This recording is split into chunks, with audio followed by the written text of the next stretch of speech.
Hello everybody, I'm Lyudmila Vorobyova, Ambassador of the Russian Federation to Jakarta.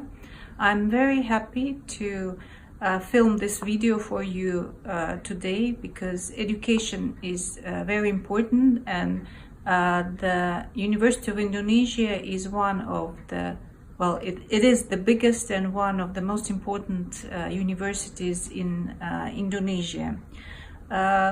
I would like to mention that this year we are celebrating the 70th anniversary of diplomatic relations between Russia and Indonesia. The date of the celebration was the 3rd of February, but for the whole year we planned some events dedicated to this very important date in our bilateral relation. In the retrospective of history of mankind, this may be not a very big period, but for our two countries, Russia and Indonesia, those years were full of bright and meaningful events, relationship based on mutual trust, friendship, and brotherhood. For Russia, Indonesia is one of the most important partners in Southeast Asia and the Asia-Pacific region as a whole. We enjoy very dynamic cooperation in all areas, including cultural and humanitarian communication. Herewith, I would like to mention some interesting facts that may be not yet familiar to some of you pertaining to the history of our bilateral relations. First, information about the territories that are now under the borders of modern Indonesia, about their people and culture, appeared in Russia as far away in history as the 11th century. One of the priests of a monastery in Russia, his name was Nestor, mentioned your country in his famous book, The Novella of Temporary Years. In this book, Nestor explained about a mysterious country of Ostrovnitsa. The name is coming from Russian word ostrov, which means island. Modern academics are convinced that under the term of Ostrovnitsa, Nestor described ancient Indonesia. Later on, more and more data was coming about Indonesian territories and culture. In 1806, Russian researchers Ivan Krusenstern and Yuri Lysyansky passed through the Sunda Strait and South China Sea, sailing their ships Nadezhda, which means hope in Russian, in English, and Neva, it's one of the rivers in Russia, during their trip around the world.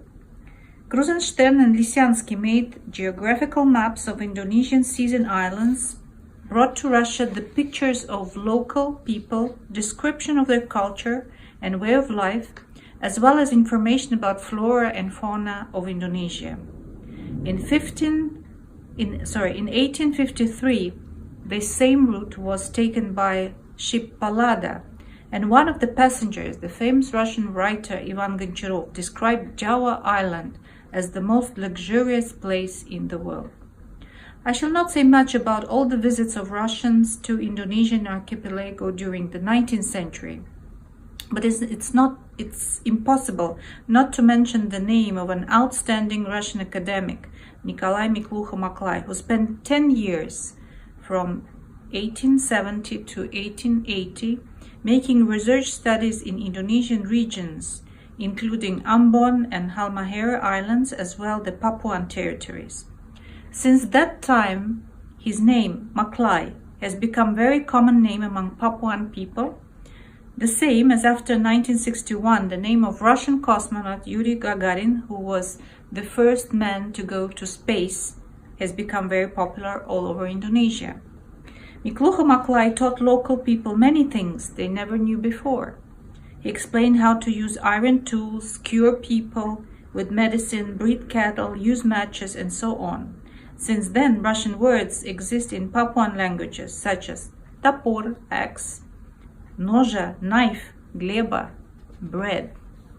Papuans trusted Miklucha-Maklai very much. He always was very honest and sincere to them. Since that time, among Papuan people exists a proverb, Maklai word is the only one, indicating that Miklucha-Maklai never deceived people and always fulfilled all his promises. The first consulate of the Russian Empire in Batavia was established in 1893. Modest Bakunin served as Russian consul during the period of 1893-1899. Afterwards, he wrote a book, Tropical Holland, where he described the life, culture, and traditions of Indonesian people, as well as the beauty of Indonesian islands. Twice, representatives of Russian royal family visited Indonesia. In 1890, future Russian Emperor Nikolai II visited Batavia during his trip to the Far East, and in 1911, Great Duke Boris Vladimirovich, on his way from Bangkok, had a stay in Batavia. Russian-Indonesian relations, including the cultural tie, become very strong under the presidency of Sukarno, who was fascinated by the cultural traditions of my country. Sukarno was a very good friend of Russia. He visited our country 4 times.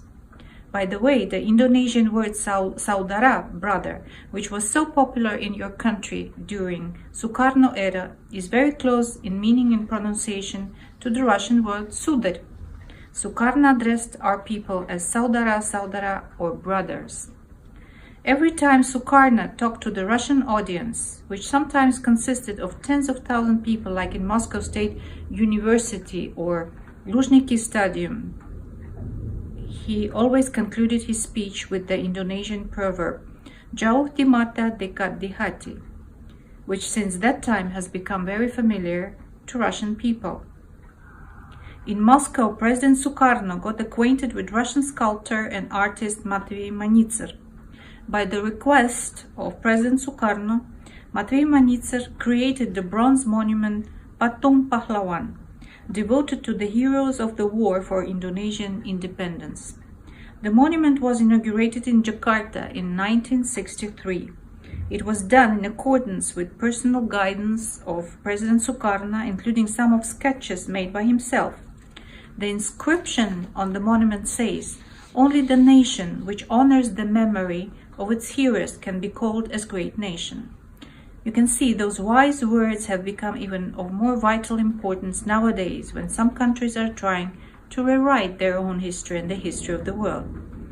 During Sukarno period, engineers and experts from my country constructed in Indonesia several big industrial factories, including Krakatau metallurgical industry, several automobile roads in Kalimantan, a research nuclear reactor in Yogyakarta, Stadium Gelora Bung Karno in Jakarta, which is an exact copy of the Moscow's Luzhniki Stadium, a hospital, Persahabatan in Jakarta, technological faculty of Patimura University in Ambon, and also several libraries.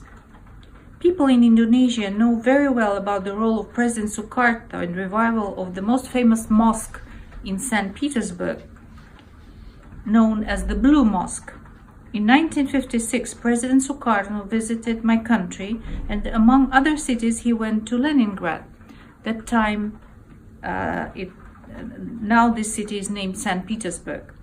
Passing through one of the streets together with the Soviet leader Nikita Khrushchev, he saw a building which had the shape of a mosque and wanted to pray there.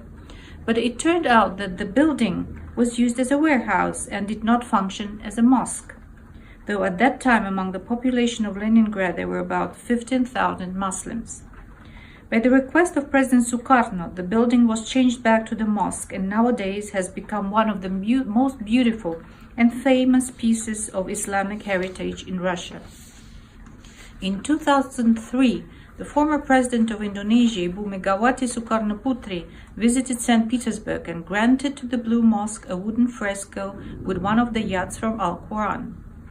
In 2006, former President Bapak Yudhoyono also prayed in the Blue Mosque during his official visit to Russia.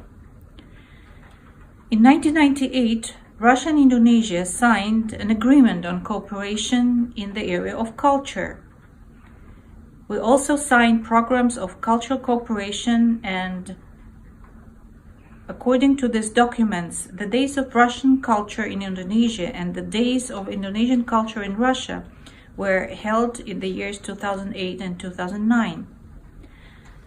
and it developed actually in a festival of Indonesian culture in Moscow, which are held on regular basis. Unfortunately, this year this festival was cancelled because of the coronavirus pandemic. But hopefully it will continue the next year. And the Festival of Indonesian Culture in Moscow has become immensely popular among Russians. Last year it was attended by more than 130,000 people. It is also very important that pieces of Russian and Indonesian literature have been translated in both our languages, such as novel Mother by Gorky, stories and novels by Chekhov and Tolstoy were translated into Indonesian, as well as the books of outstanding Indonesian writers Pramudia Nantatur, Putu Wijaya, Utui Sontani, translated into Russian. Songs and music, film help us to understand the inner world, the soul of both our nations. For example, Russian famous cartoon Masha and the Bear, I'm sure you all have seen it, has become extremely popular among Indonesian young generation and their parents.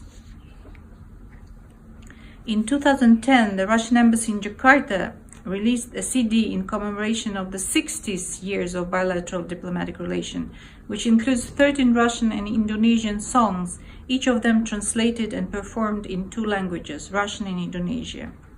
One of the songs is Rayuan Pulau Kelapa, a famous Indonesian song which was translated into Russian in 1957 and has become a soundtrack for the Russian documentary film around Indonesia. Till now, many Russians know this song and can sing it. Many people here ask us, what do we think about the song Black Eyes, which is so popular in Russia and is regarded as a national Sunda song, Panun Hidung, in Indonesia? Was it initially Russian which came to Indonesia or Indonesian which came to Russia? Maybe researchers will sometime later answer this question. But let us think that this song was born as the result of Russian-Indonesian cultural cooperation. Thank you so much for your attention, and I wish you very good health and more success in your academic studies. Thank you so much. Terima kasih.